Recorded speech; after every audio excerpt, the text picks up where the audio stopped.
one yuga, if we look at it from that point of view, how, from the Vedic or Sanskrit, then I guess, point of view, in terms of these calendars, how long of a period are we looking at ahead of us in terms of the Kali Yuga that we are just now then maybe going into, as it were?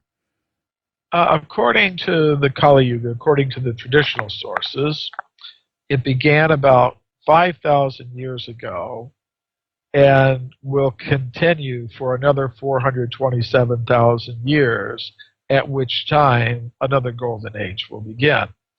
So that means we're just entering into the Kali Yuga, and it's going to go on for a long, long time.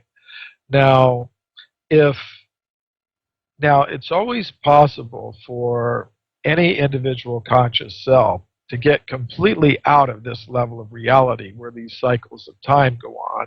You can transfer yourself. If you use the human vehicle for the actual purpose that it's intended for, you can use the human vehicle to transcend this level of reality, return to the level of pure consciousness, which is timeless, which is beyond all of these cycles of time.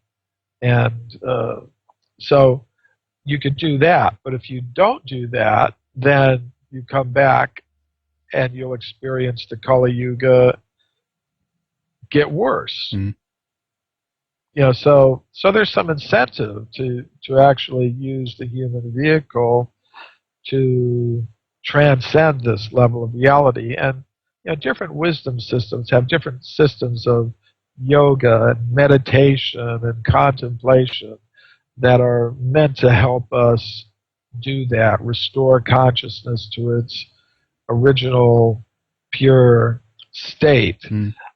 That's within most traditions, wisdom traditions, there's, you could say, a more external aspect to it.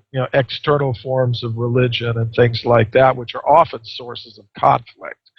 That we've seen. But within these traditions, there are also more esoteric aspects that aren't so much focused on the external forms of worship, but are more focused on internal development of consciousness, purification of consciousness, transcendence of matter, and things like that. So I'm very much in favor of people exploring those kinds of systems of consciousness transformation that are there. And it's like, say, like a geologist can tell us how to extract the element gold from its ore, where it's mixed with other less valuable elements. And say, once you've extracted the gold, you could form the gold into coins, and you could stamp the symbols of different nations on the gold coins. But if it's really gold, it doesn't matter what symbol that you've stamped on it.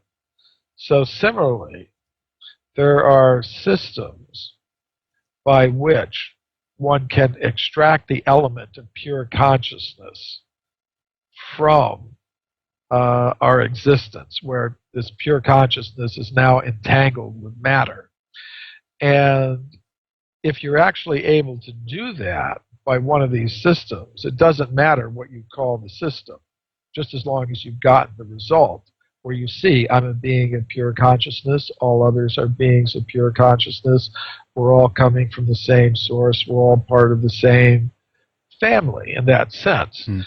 If you're actually able to get that result, then it doesn't matter what you call the process. You could call it Islam or Christianity or Judaism or Hinduism or whatever, Australian Aboriginal consciousness or Native American consciousness or whatever. But if you've got the result, it doesn't matter, what you call it.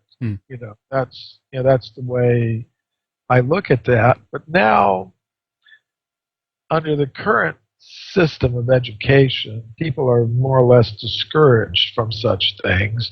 If they're at all interested in spiritual life, they're encouraged to identify with some religious system that is in conflict with other religious systems. So yeah. it Another becomes, level of that competition based. yeah, it becomes another level of competition, which is unfortunate. So, uh, so the whole picture of reality that I present in the book Human Devolution is a consciousness-based picture of reality. And although we've been talking about a lot of philosophical things and spiritual things in this conversation, what I try to do in the book is provide a scientific basis for thinking that consciousness-based picture of reality is the true picture of reality. And so that takes us into a lot of areas of paranormal science, investigation into what I would call the hidden history of physics that recognizes the existence of different vital forces, a conscious self that can exist apart from matter. That takes you into medical studies of out-of-body experiences, psychiatric studies of past life memories, physicists who've investigated the paranormal powers of the self, like psychokinesis, mind over matter, remote viewing, and things like that. So when we take all of these things into account, we wind up with a picture of reality that is consciousness-based rather than matter-based.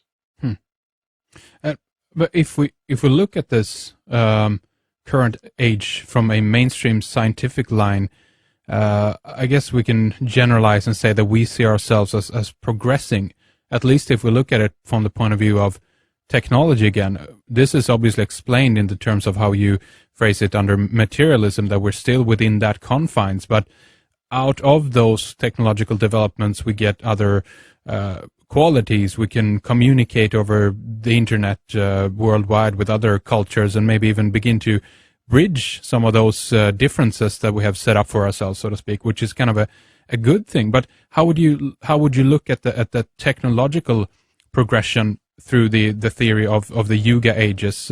In that sense, to me, it looks like a kind of a positive upswing. What's your take on that, Michael? I think a lot of our technology in the Kali Yuga is an attempt to duplicate abilities that people had naturally in previous cycles. For example, you mentioned the internet, which is the idea that you can instantaneously, communicate with, people in other places. Well, if you go back to these previous ages, you'll see that people had higher levels of consciousness and were able to use those higher levels of consciousness to communicate with each other without the technology, without having to buy an iPad or an iPhone or this or that. Right. You could. So I think a lot of our technology in the Kali Yuga is an attempt to duplicate abilities that people once had naturally. They naturally had the ability to communicate with each other telepathically. They naturally had the ability to see things that were happening remotely. And there are even though it's the Kali Yuga, there are still some people today who have these abilities, these remote viewing abilities. I mean, one way to do remote viewing, of course, is just to do go on Skype with your webcam, or do, now there are phones coming out that you can do, you can